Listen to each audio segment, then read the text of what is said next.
تو وہ کر لیں بھائی. کیا جان بچانے کے لیے جھوٹ بول سکتے ہیں؟ ان کا سوال یہ ہے کہ اسلام میں جھوٹ کی منائی ہے, کیا جان بچانے کے لیے جھوٹ بول سکتے ہیں؟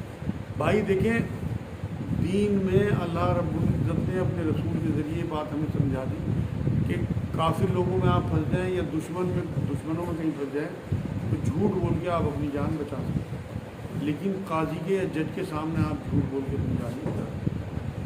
اگر آپ نے وہ جرم کیا ہے تو آپ کو ایکسیپٹ کرنا پڑے گا, چاہے آپ کو پھانسی کی سزا ہو. سمجھیے بات.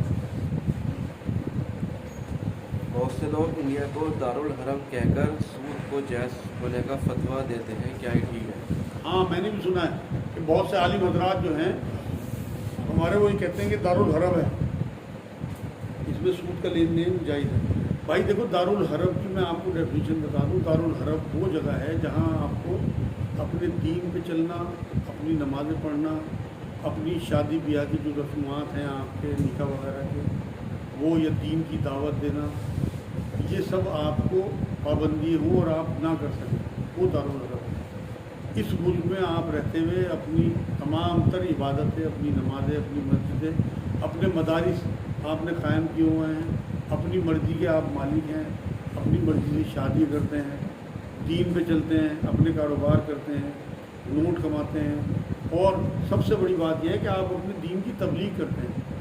کتنی جماعتیں آپ اس ملک میں پھرتی ہیں, آپ کوئی روکنے والا ہے؟ آپ یہاں تک کہ غیر مسلموں میں بھی دین کی دعوت کرتے ہیں. تو یہ دارالحرم نہیں, میرے حساب سے دارالدعوہ ہے, یہاں آپ دعوت کا کام کرتے ہیں. اللہ رب العزت کی بہت بڑی مہربانی ہے کہ اس نے آپ کو اس ملک میں پیدا کیا جہاں دعوت کا کام آپ کر سکتے ہیں. اگر آپ کسی مسلمان ملک میں پیدا ہو جاتے ہیں تو وہاں آپ کسے دعوت دیتے ہیں؟ یہاں غیر مسلموں کو دعوت دینا رسول اللہ صلی اللہ علیہ وسلم کی سب سے بڑی, مبعوث ہونے کی سب سے بڑی جو اللہ رب العزت نے وجہ بیان کی ہے نبی کی, وہ بے بہرا لوگوں کو راہ راست پہ لانے کی.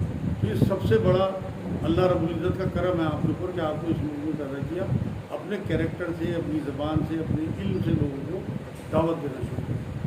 دارالدعوہ کہا کریں سے, دارالحرم نہیں.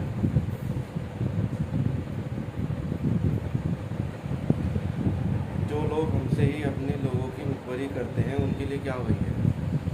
ان کا سوال یہ ہے, بھائی ہمارے اپنی لوگوں میں بہت سارے لوگ ایسے ہیں جو مخبری کرتے ہیں, اور یہ ہر محلے میں ہیں.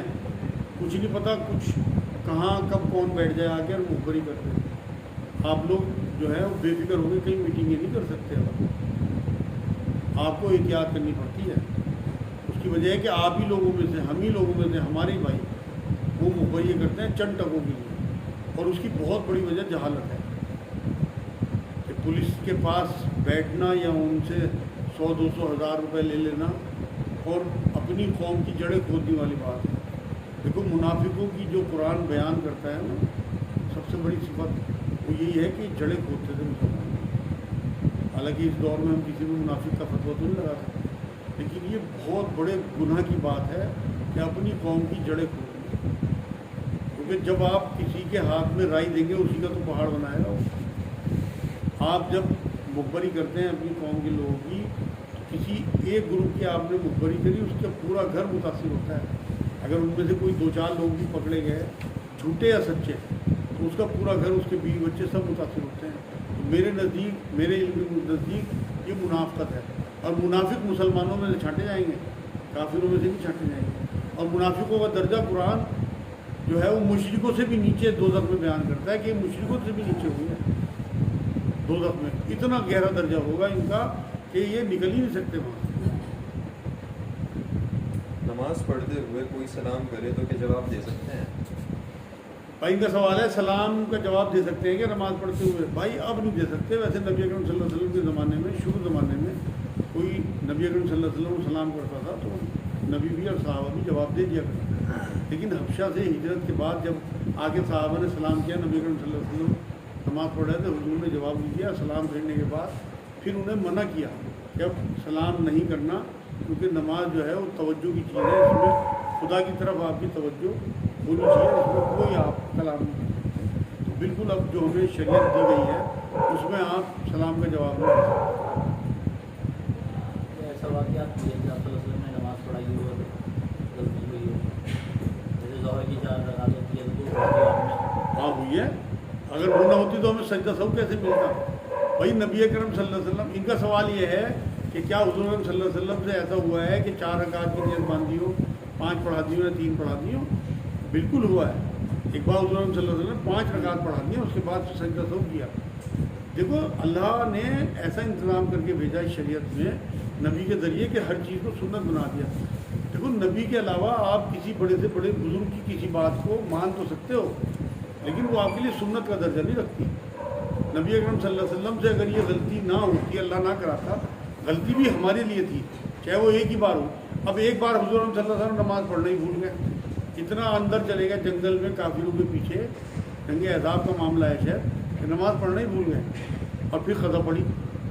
تو آپ کے لیے قضا کا تصور اللہ نے دے دیا کہ اگر آپ پڑھنا بھول جاؤ قضا پڑھ دو، جان بوجھ کے نہیں کی قضا، ایسے ایک بار سوتے رہ گئے، سنت بنا دیا اسے کہ آپ کو ایک نس مل گئی سنت سے کہ اگر کبھی آپ سوتے رہ جاؤ تو اٹھ کے فوراً نماز پڑھ دو، وہ آپ کی قضا نہیں گنی جائے گی انشاءاللہ۔ یہ جو ہمارے آپ پلان کر کے قضا کرتے ہیں کہ 10 بجے اٹھ کے پڑھیں گے اور 10:15 بجے دکان پہنچ جائیں گے، یہ نہیں ہے اسلام میں، یہ منافقت ہے، یہ بدعت ہے۔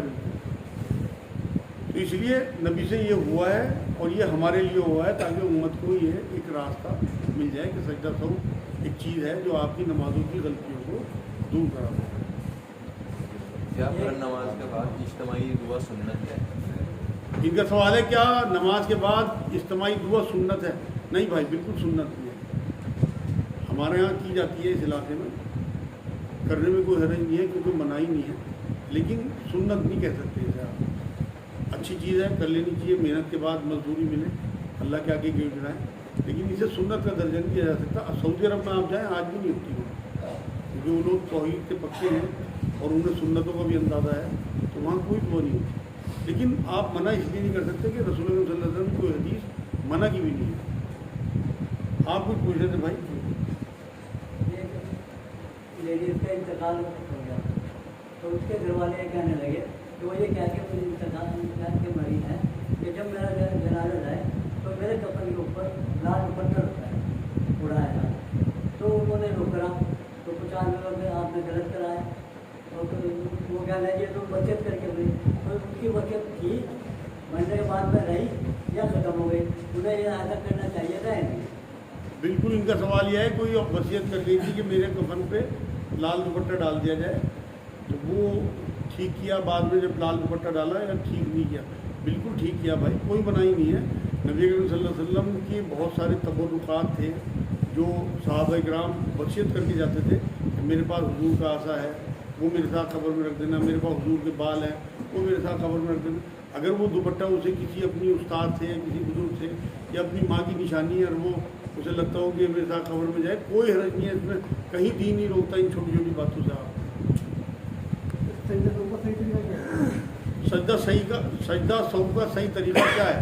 سجدہ سہو کا صحیح طریقہ یہ ہے کہ جب آپ کو یاد آ جائے میرے سے غلطی ہوئی ہے، اسے آپ پورا کرنے کے بعد نماز کو جب آپ آخری بار التحیات میں ہوں گے تو آپ ایک طرف سلام پھیر کے دائیں طرف دوبارہ سجدے میں جائیں گے، 2 سجدے کریں گے، اس کے بعد پھر دوبارہ سے التحیات پڑھیں گے، اس کے بعد پھر آپ اسی طرح سے درود شریف پڑھیں گے، اس کے بعد پھر آخر میں آپ دعا پڑھیں گے، پھر آپ سلام پھیریں گے، یہ سجدہ سہو ہوگا۔ یہ انتقال ہو گیا، وہاں تو کڑوی روٹی جاتی ہے، تو وہ گھر والوں کے لیے اور مہمانوں کے لیے ہوتی ہے، وہ کوئی ہمیں دیکھ کر کے کھا رہا ہے کہ بھائی کھاؤ، میں کیا تھوڑا لگاؤ، ہم نے کھا لیا، تو وہاں سے آدمی کہتا ہے کہ تم نے تو کھا لیا، تمہارا پیٹ کیا ہو گیا؟ کڑوی روٹی یا بھتی کی روٹی؟ ہاں بھتی کی روٹی۔ ان کا سوال یہ ہے کہ جو بھتی کا کھانا ہوتا ہے وہ اگر زبردستی ہمیں کسی نے کھلا دیا تو کیا ہمارا دل سیاہ ہو جائے گا؟ بالکل کوئی سیاہ نہیں ہوں گے، بچنا چاہیے اس کھانے سے، وہ لوگ انہی لوگوں کے لیے کھانا ہے۔ لیکن اگر آپ نے کھا لیا شرمائی میں، لحاظ ہوتا ہے آپ کے سمجھانا ہے، آپ کا کوئی ایسا رشتہ دار ہے جو آپ کو لگتا ہے کہ اس کا دل ٹوٹ جائے گا، تو دل توڑنے سے بچنا ہے اصل تو آپ 1-2 نوالے کھا لیں اور اس کا دل رکھ لیں۔ اللہ کو دل رکھنا بہت پسند ہے، اس کے بارے میں کبھی انشاءاللہ پوری حدیث سناؤں گا آپ کو۔ کسی عورت کو طلاق کے وقت یا شوہر کی موت کے وقت عمل ہو اور بیچ میں گر جائے تو عدت کیسے پوری کریں؟ اچھا، ان کا سوال یہ ہے، پچھلے ہفتے عدت کی جو آیتیں آئی تھیں اور کچھ میرے خیال میں حدیثیں میں نے سنائی تھی، ان کا سوال یہ ہے کہ اگر کسی عورت کو حمل ہو اور وہ حمل اس کا گر جائے عدت کے بیچ میں، تو عدت کیسے پوری کرے؟ یہی سوال ہے نا؟ جی ہاں، چاہے وہ ہسبینڈ کی موت کی عدت ہو اور چاہے وہ طلاق کی عدت ہو، اس عدت کو وہ 4 مہینے 10 دن پورا کرے گی بھائی۔ حمل گرنے کے بعد وہ اپنے پچھلے دن بھی گن لے چاہے اور اگلے دن پورے کر کے 4 مہینے 10 دن۔ ویسے اس کے بارے میں فتویٰ لینا چاہیے کسی مفتی سے، کیونکہ ٹپیکل سا سوال ہے۔ جماعت کے بعد مسجد میں کچھ لوگ اکٹھے ہوں تو کیا دوبارہ جماعت کر سکتے ہیں؟ ان کا سوال یہ ہے کہ جماعت ہو چکی ہو پھر کچھ لوگ اکٹھے ہو جائیں تو کیا دوبارہ جماعت کی جا سکتی ہے؟ بالکل ہو سکتی ہے جماعت، لیکن کوشش یہ کریں کہ اس مسلح پہ امام دوبارہ نہ کھڑے ہوں، کیونکہ یہ پھر مس یوز شروع ہو جائے گا۔ لوگ جو وقت طے ہے مسجد کی جماعت کا اس کا مس یوز کریں گے لوگ کہ ہاں تو پھر 15 منٹ بعد ہو جائے گی، یا پھر مسجد چھوٹی ہو۔ اگر مسجد ایسی چھوٹی ہے کہ اس میں 25 آدمی آ سکتے ہیں اور باہر 100 آدمی ہیں تو دبا 4 نمازیں ہو جائیں گی۔ ملیشیا میں نے دیکھا ہے خود، چھوٹی چھوٹی مسجدیں ہیں وہاں پہ، جو چھوٹی مسجدیں ہیں یا بڑی مسجدیں ہیں وہاں تو لوگ آتے رہتے ہیں، نماز پڑھتے رہتے ہیں، جماعت کی اتنی اہمیت وہ سمجھتے ہیں۔ لیکن ہمارے علاقے میں علماء دین حکمتاً منع کرتے ہیں کہ یہاں اس طرح سے نہیں کرنا چاہیے، کیونکہ لوگ پھر اس کا مذاق بنا لیں گے، جماعت کی وہ ویلیو نہیں رہے گی جو اس ٹائم ہمارے علاقے میں ہے۔ لیکن انہوں نے کچھ ہی اجازت ہے اور اس طرح کر لینا چاہیے میرے نزدیک۔ بالکل اس معاملے میں کسی کی نہ سنیں، وہیں مسجد میں کسی سائڈ میں جماعت کر لیں چند لوگوں، کیونکہ جماعت کے اوپر اللہ کا ہاتھ ہوتا ہے، جماعت کی بڑی فضیلت ہے۔ اتفاق سے نکل جائے، جان بوجھ کے نہ نکالیں جماعت، لیکن اگر نکل جائے تو چند لوگ بھی 4-5 لوگ بھی اکٹھے ہو تو جماعت کریں۔ وہ کہتے ہیں کہ مسجد کا دودھ ہوتا ہے اس کے باہر جا کے جماعت کر سکتے ہیں۔ وہ سب بیکار کی باتیں ہیں، مسجد میں ہی جماعت کریں گے تو زیادہ اور 26 گنا اور بڑھ جائے گا۔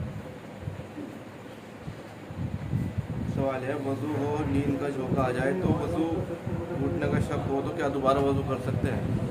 ان کا سوال یہ ہے بھائی کہ وضو ہو اور نیند کا جھونکا آ جائے اور شک ہو جائے کہ ہمیں نیند کا جھونکا آیا تھا تو کیا دوبارہ وضو کرنا پڑے گا؟ بھائی اگر آپ کو یہ یقین ہے کہ میرا وضو رہ گیا تو شک جو ہے وہ یقین کے نیچے دب جائے گا، آپ کا وضو رہے گا۔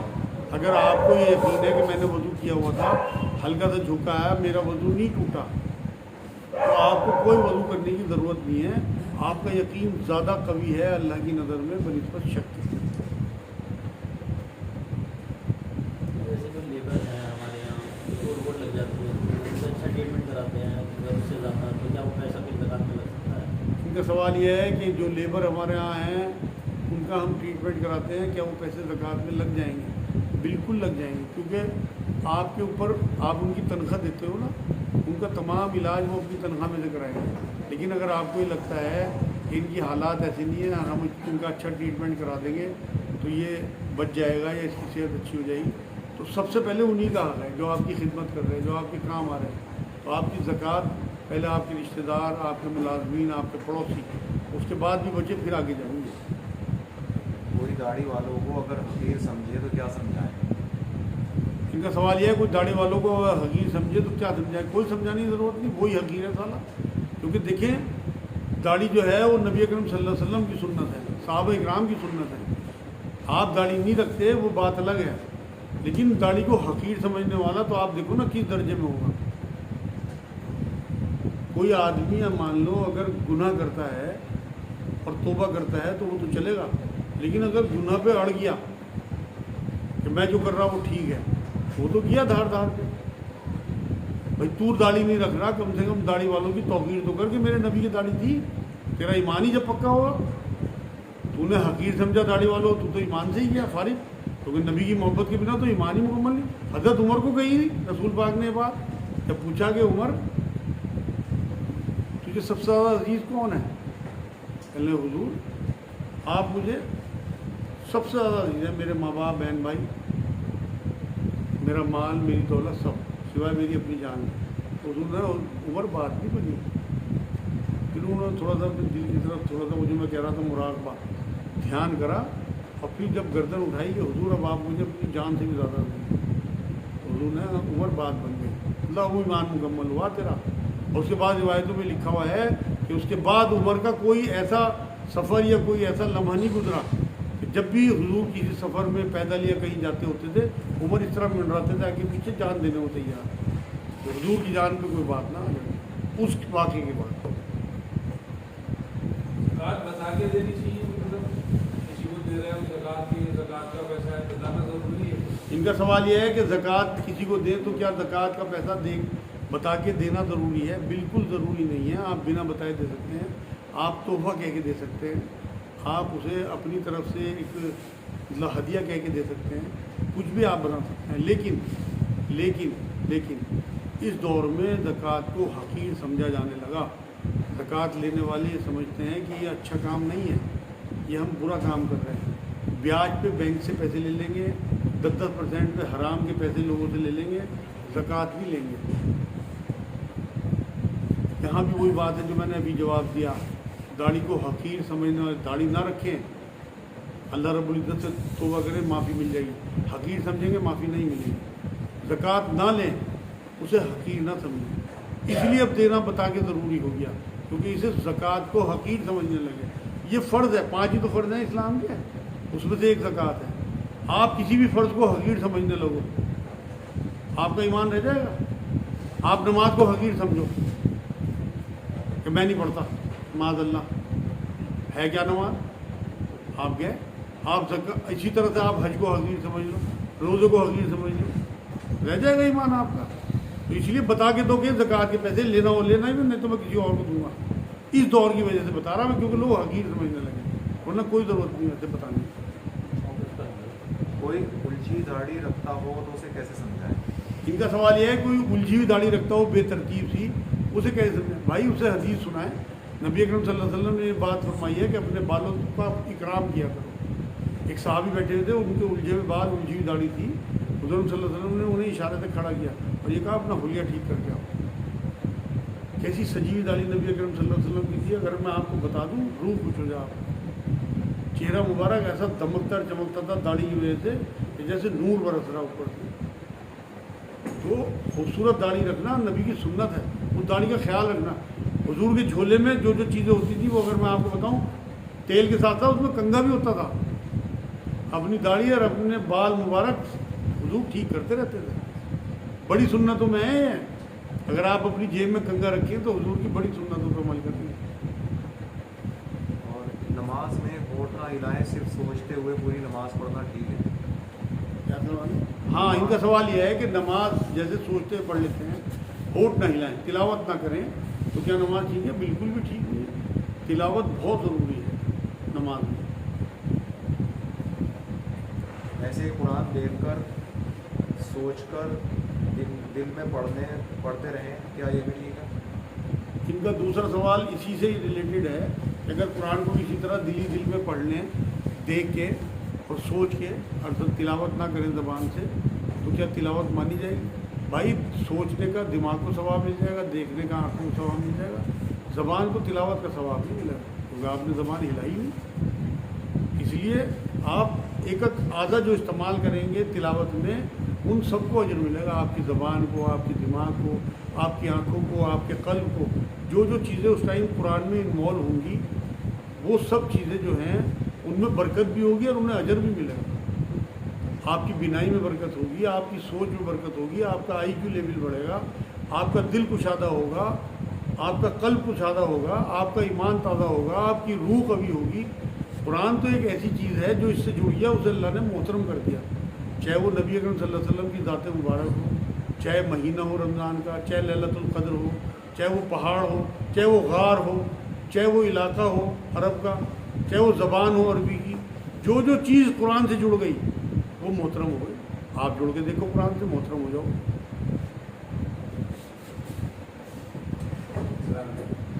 یہ جو نماز پڑھتے ہیں اور نماز پڑھتے موبائل جو ہے کھلا رہتا ہے، تو اس میں اگر بیل آئے تو اسے بند کر سکتے ہیں؟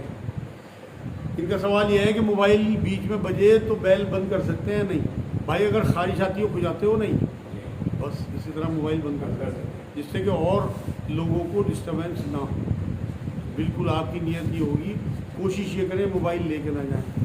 اگر آپ بازار میں موبائل ساتھ ہیں تو کوشش کریں ہر حال میں بند کریں، نہیں یاد رہتا تو نماز کے بیچ میں بچے فوراً بند کر دیں، کوئی آپ کی نماز میں فرق نہیں پڑے گا انشاءاللہ۔